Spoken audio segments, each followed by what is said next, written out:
The spirit of innovation is deeply ingrained in America, and Google is helping Americans innovate in ways both big and small. The Department of Defense is working with Google to help secure America's digital defense systems, from establishing cloud-based zero-trust solutions to deploying the latest AI technology. This is a new era of American innovation. Find out more at g.co/American innovation. I was never really a runner. The way I see running is a gift, especially when you have stage 4 cancer. I'm Anne. I'm running the Boston Marathon, presented by Bank of America. I run for Dana-Farber Cancer Institute to give people like me a chance to thrive in life, even with cancer. Join Bank of America in helping Anne's cause. Give if you can at BofA.com/supportAnne. What would you like the power to do? References to charitable organizations is not an endorsement by Bank of America Corporation. Copyright 2025. There were so many times when my kids were mad at me and I chanted to myself, "You are being a good parent right now. You are being a good parent right now." I'd say it over and over. It destroyed me when my kids rolled their eyes at me or pushed back on my rules. But I think the worst is when they totally shut down. You know how that feels. And when that happens to you, please don't tell me this has never happened to you. Do you know what the best way is to respond? Or do you just make things worse? It's one of my hobbies to make things worse. I swear I seem to be great at it. Lucky for me, Tyler Durman, parenting coach and author of Counterintuitive, What 4 Million Teenagers Wish You Knew, is back. Last time I talked with him, we talked about how to build a solid relationship with your teen. But what if things aren't going so great? Today, he explains how we can hit the reset button. Because even if your relationship with your teenager feels not so great right now, you can still turn it around. I'm Dr. Wendy Hunter, and I'm the pediatrician next door. I'm that doctor friend you call for practical advice about your kid's health. I mix the science of medicine with the reality of parenting. Tyler Durman has spent years talking to teenagers, over 4 million of them, in fact, and now he's sharing their secrets with parents, helping them build trust and connection with their kids. What's really interesting is that when Tyler looks back, he didn't know it at the time, but it turns out the best lesson he got was not from the teenagers he worked with over the years, but from the old Hawaiian plantation house he bought decades ago. That house would become the perfect metaphor for how he sees one of the most crucial skills in parenting. Here's where his story begins. I'd moved to Hawaii years ago, the south side of the island of Kauai, where I spent most of my adult life, and loved it. And I bought an acre with an old plantation cottage on it. So I called my buddy, the construction guy, Bruce, and I said, "Bruce, I'm going to see this plantation cottage. Can you meet me?" And he said, "Oh, no, I can't. I'm on the North Shore." I said, what do I need to know?" He goes, "Well, plantation cottages are built with single wall construction. In a plantation cottage, old style, it's just a board that are usually 12 to 16 inches across. They're tongue and groove together. So the outside of that board is the outside of the house. The inside of that board is the inside of the house." So Bruce said, "You need to bring a rubber mallet." And I paused and he said, "You don't have a rubber mallet?" I said, "No." He goes, "Okay, well, you've got to test the walls. You've got to pound on them and go get a ladder on the inside and the outside from the bottom to the top. Keep track of how many are termite eaten or rotten, and then call me and I'll tell you if the place is viable." The point to the story is that I fell in love with this place when I saw it. I could see the potential. It was surrounded by this acreage with horses in it that would never be built. And I thought, this is my dream. I wanted to buy this house so much. But I did what Bruce told me. And the point of the story is this: while I was pushing and pounding and beating on those walls, I was not pushing hoping that they would cave in. I was pushing hoping they would be stronger than me so that I knew this house would be a safe place to live, safe place to bring a family.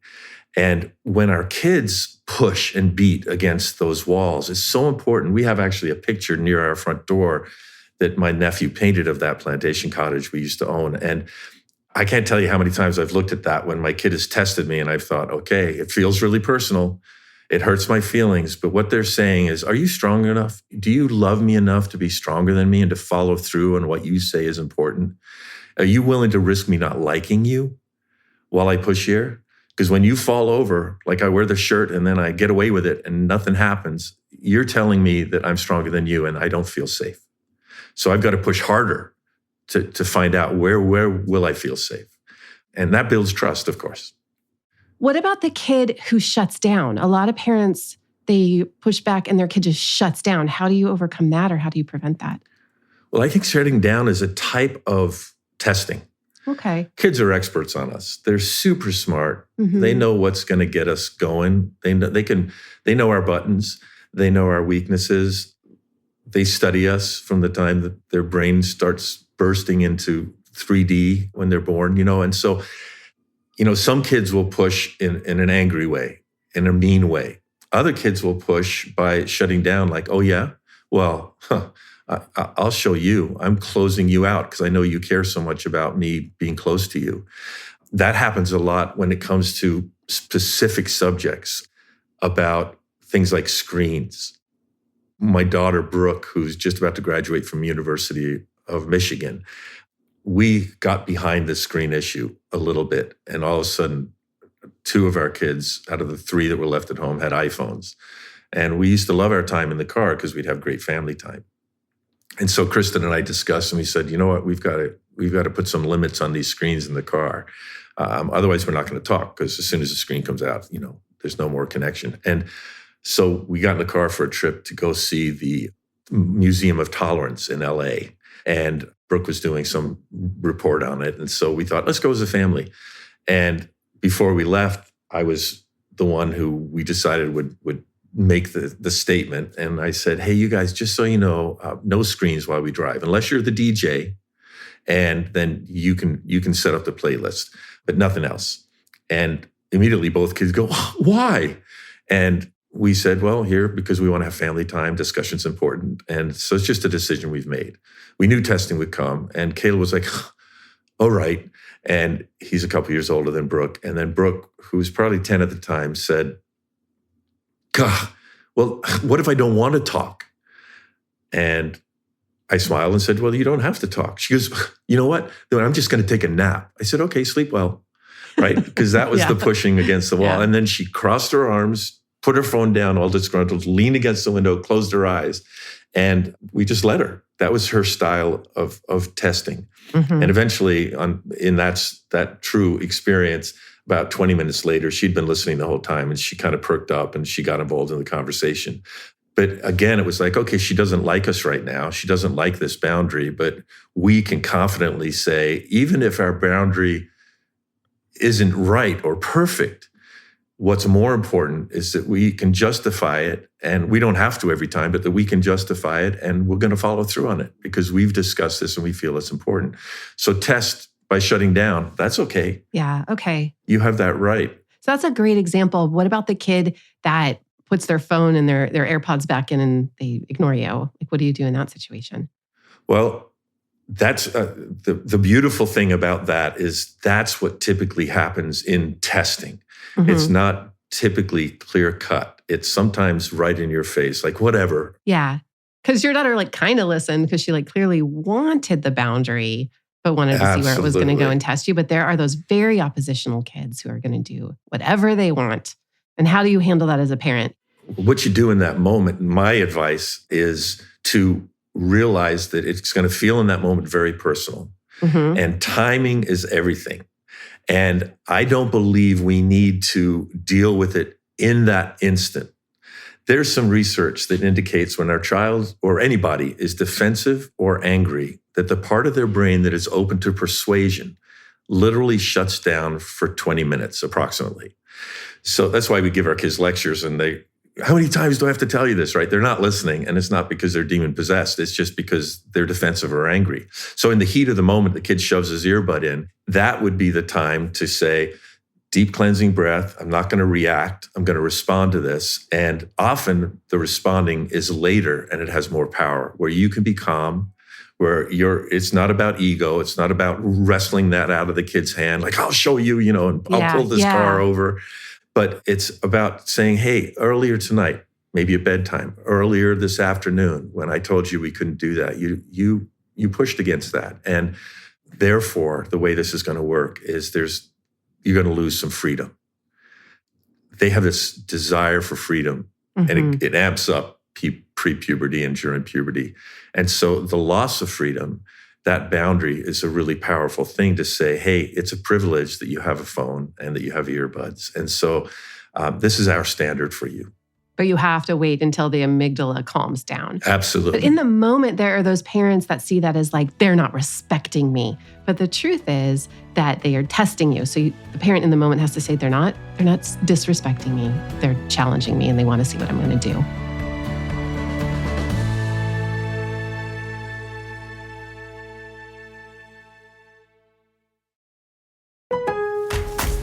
SpringFest and Ego Days are here at Lowe's. Right now, get a free Select Ego 56-volt battery with purchase of a Select trimmer, blower, or mower kit. Plus, shop today for new and exclusive items you need for your lawn. So get ready for spring with the latest in innovation from Ego, the #1 rated brand in cordless outdoor power. Only at Lowe's. We help, you save. Offer valid through 4/2. Selection varies by location while supplies last. At Capella University, you can learn at your own pace with our FlexPath learning format. Take 1 or 2 courses at a time and complete as many as you can in a 12-week billing session. With FlexPath, you can even finish the bachelor's degree you started in 22 months for $20,000. A different future is closer than you think with Capella University. Learn more at capella.edu. Fastest 25% of students. Cost varies by pace, transfer credits, and other factors. Fees apply. Give your kids a summer full of fun and learning. Give them ID Tech. ID Tech camps are all about high-energy fun, meeting new friends, and are taught by elite instructors. Located at 75 prestigious college campuses all across the country, ID Tech features over 50 epic courses like BattleBots, AI and machine learning, coding, game design, and more. There's something for every kid ages 7 to 17 at ID Tech. Sign up at idtech.com and use code IDTech to save $150 on a week of a lifetime.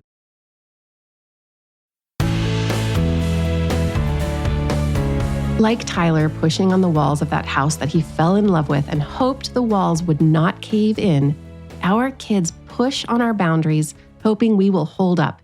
It makes them feel safe. We just touched on boundaries regarding screen time, and that is a huge topic we're going to cover in another episode. For now, we continue exploring how a parent can break through when you have a kid that won't talk to you, won't engage, or just ignores you. Here's where we left off. The time in the car is so precious.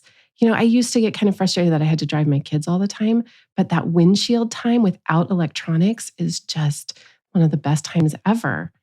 Mm-hmm. Yeah, it's the greatest way to hear especially if you're giving their friends a ride. Yeah. That is amazing. I think we can be more creative with our kids when they get in the car, if we're picking them up, than how was school?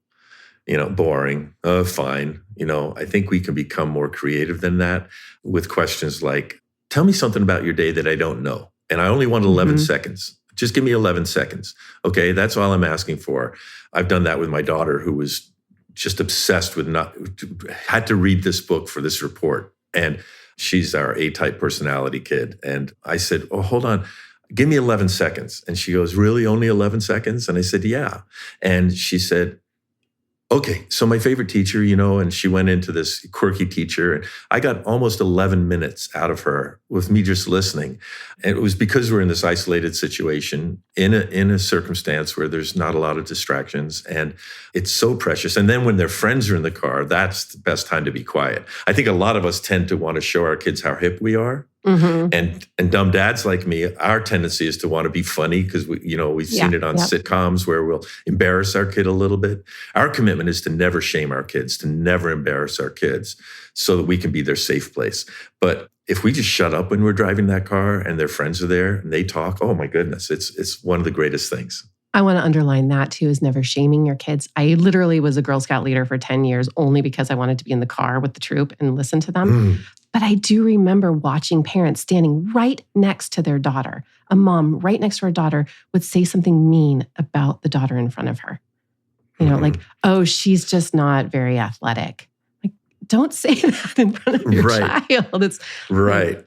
Oh, yeah. And those things are very sticky. Those are the things that kids will tell their counselor when they're 28. They'll remember this moment. However, we all do dumb things like that. I think we can become, it's kind of a push-pull in what I do. Is the first thing I want to do with parents who are seeking help. And usually those parents are seeking help because they've got a great fear for the future or they're in pain.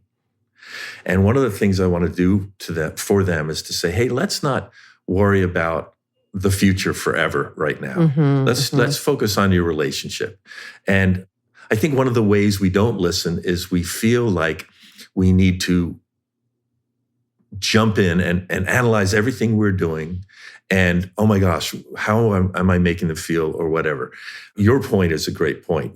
Parents become oblivious to the fact their kids have ears and are listening and the things we say penetrate them, particularly if we're saying them to try to look cool in front of our friends or the other moms or dads who are picking their kids up.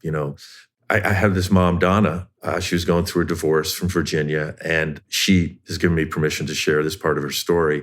2 teenagers, a 17-year-old daughter and an almost 15-year-old son. And as I listened to this, she had no intimacy, no connection with them. And she ended up admitting, she said, Tyler, my son comes home, he walks through, I say, how was your day? He goes, fine. He goes up to his room. She goes, and I feel desperate because I'm so afraid that I'm not going to be a good mom. And so I'm trying to use that minute before he gets to his door to do all my momming. Did you hand in that report? Did you finish were you on time to class? And I said, you know what, Donna, why don't you just stop all of that? Let's focus on relationship. And it was astounding.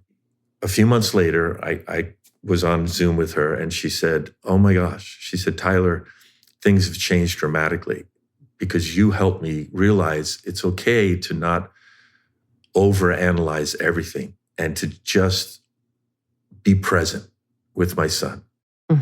Because he saw me coming and it was like, oh, here she comes. Here comes a list of things. And I stopped doing that, And I know that that's a bit different of a point than what we were talking about regarding the time in a car. But that time in the car can be so important. And we don't want to say things that are hurtful to our kids. But if we've blown it, the beautiful thing is we can apologize. A different mom told me after a session I spoke, she goes, Tyler, but if I apologize, won't I lose credibility? Yeah. And I said, no, it's not like we're secret agent parents and we have to know everything and we only let other parents know what we're struggling with. We can say to our kids, hey, listen, I was thinking about what I said in front of you the other day. I owe you an apology. That builds credibility because kids, as they move into adolescence, hate hypocrisy more than anything else, primarily because they see it in the adults first in their lives, and then they see it in themselves and in their friends. They hate it. So when we screw up and we don't apologize, we lose credibility and vice versa. That's funny. You read my mind because my question to you was going to be, what do we do when we blow it?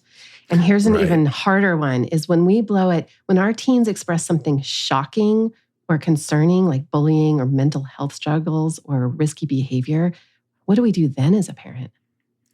I think we take a deep breath and we listen and we ask questions and we realize we don't have to fix this now. And that gives us time to sit back because we feel like we have to be super agent parents and rush in and go, fix it. Yeah, fix it. I'll tell you what to do. Yeah, exactly. And I don't want you to suffer. I'll make some calls, Yeah. I think what we can do is give ourselves a break and say, okay, first I want to lead with empathy.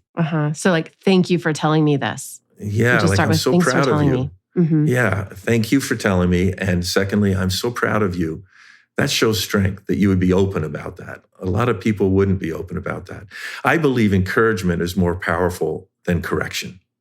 So if we can lead with empathy that involves encouragement when our kids tell us about something that's alarming to us, that our first reaction is, "What? Who said that? When? Oh my gosh, okay, this is what you got to do." Because it makes our kids feel safer. It's like when you're on a boat. I was on a fishing boat once, and honestly, this happened. The storm came up. It was like the perfect storm movie. And I looked at the guy driving the boat, and he was fine. And so I was like, okay, it must be all right. And so when our kids tell us something alarming, it's okay to be who you are and go, oh my gosh, that's surprising. And then to say, I don't have to react right now to this. except to lead with empathy and listening. I need to understand this. How many times I've jumped in and realized they don't want my input. They just want to be heard. Right. And you could just kind of say, or show and say, I'm here with you. Yeah, exactly. And dads, particularly in my experience, want to fix things. Mm-hmm. Oh, yeah. Well, what did she say? What period is she in? Okay. Well, is she in that class tomorrow? Okay. This is what you say. And all your daughter wanted was for you to go, I'm sorry. What do you think you should do about this? Tell me more. And then I think, depending on the circumstance, then we even have time to go, I'm going to get some advice about this. How should I respond to this? But the big thing is you're safe because look at me. The boat is rocking in your world right now, but it's going to be okay. You're not alone. Our kids watch everything we do, even when we think they are ignoring us. From the time they're toddlers and eat dog's food and then look at you to see how you're going to react, to the day they walk into the kitchen before school wearing a too short skirt. They take their cues from the boundaries we make for them. One of our primary jobs is to make them feel safe and loved, of course. There's a lot of research suggesting that unconditional love from a parent protects against all the tough things that happen to a kid in childhood.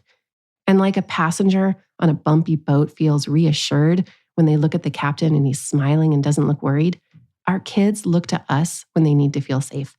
Boundaries and rules make our kids feel safe.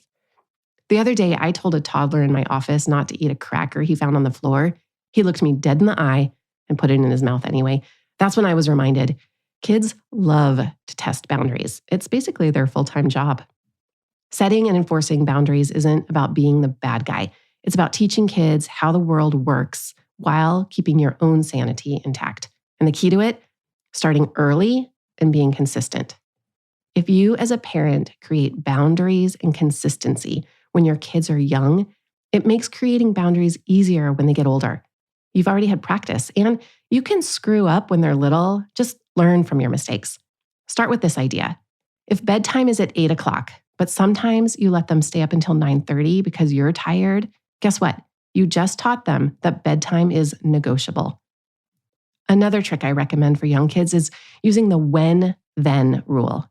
Instead of arguing, always state, when you put your shoes on, then we can go to the park. No debate, no bribery, just cause and effect. It works for toddlers and for teenagers. When you finish your chores, then you can play video games. Another annoying but effective strategy, the broken record technique. This is one of my favorites. If your child keeps pushing you, just repeat yourself like a Zen master. It's time to turn off the iPad. But I just started this level. It's time to turn off the iPad. It's time to turn off the iPad. Eventually, they're going to realize you're not budging. And don't underestimate the power of silence. If your kid is mid-meltdown because you said no cookies for breakfast, you got to resist the urge to debate them. Just stand there calmly. It's amazing how quickly a kid will lose steam if they don't have you as an audience. Lastly, pick your battles. If your 4-year-old insists on wearing a tutu and rain boots to the grocery store, just let it go. Save your energy for the big stuff, like not licking shopping cart handles. Or if your teenager wants to dye their hair pink or shave their head, who cares? It's way better than them getting a tattoo or smoking crack. These same ideas apply when it comes to screen time. Look for my next episode with Tyler about how to approach video games, social media, and television. You don't want to miss that one. To contact Tyler Durman, you can find him at hopeforparents.com. The link's in the show notes. For more from the Pediatrician Next Door, find me on the web at pediatriciannextdoorpodcast.com. If you've got a question about the weird things kids do, send an email to hello@pediatriciannextdoorpodcast.com for a chance to hear your voice on the show. I'm Dr. Wendy Hunter, and I'm the Pediatrician Next Door. This show is produced by Red Rock Music. Make sure to subscribe and leave a review wherever it is you're listening. I'll be back next time with more.